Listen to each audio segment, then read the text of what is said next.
আসসালামু আলাইকুম রহমতুল্লাহ। আমরা আজকে একটা জিনিস শিখবো যে পানির মধ্যে জিন হাজির করার আমল।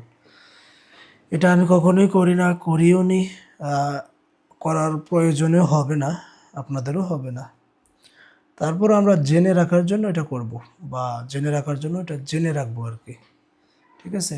বা জেনে রাখার জন্য আমরা শিখে নেব পানির মধ্যে জিন হাজির করার আমল। ঠিক আছে? জিনগ্রস্ত রোগীকে সামনে বসে এক পেয়ালা পানি কাঁসার প্লেট হলে ভালো হয়, মানে কাঁচের প্লেট। ঠিক আছে? এক পেয়ালা পানি কাঁসার প্লেট হলে ভালো হয়। একটা সাদা কাগজ সূরা মুজাম্মিল পরে দাও। সাদা কাগজের মধ্যে সূরা মুজাম্মিল পরে ফু দিবেন। 1 কাপ সরিষার তেলে সূরা বুরুজের 10 নং আয়াত পরে দম করবেন। এরপর কাগজের তেলটা ভালো করে মেখে নেবেন। মেখে নিয়ে কাগজটা একটা সলতার মতো সলতার মতো বানাবেন। রোগীকে পানির প্লেটটা ধরিয়ে পানির দিকে তাকিয়ে থাকবে রোগী।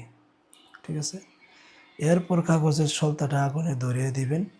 এরপর বলবেন বা বলতে হবে, এই রোগীর উপর যে সকল জিনের আসর আছে সবাই এই পানিতে রোগীর সামনে হাজির হও। ঠিক আছে? রোগীর সামনে হাজির হও।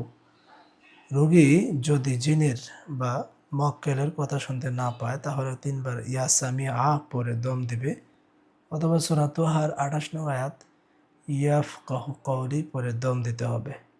তাহলে সমস্ত জিন তার এই প্লেটের মধ্যে রোগীর চোখের সামনে হাজির হয়ে যাবে। এটা একটা এক্সট্রা আমল।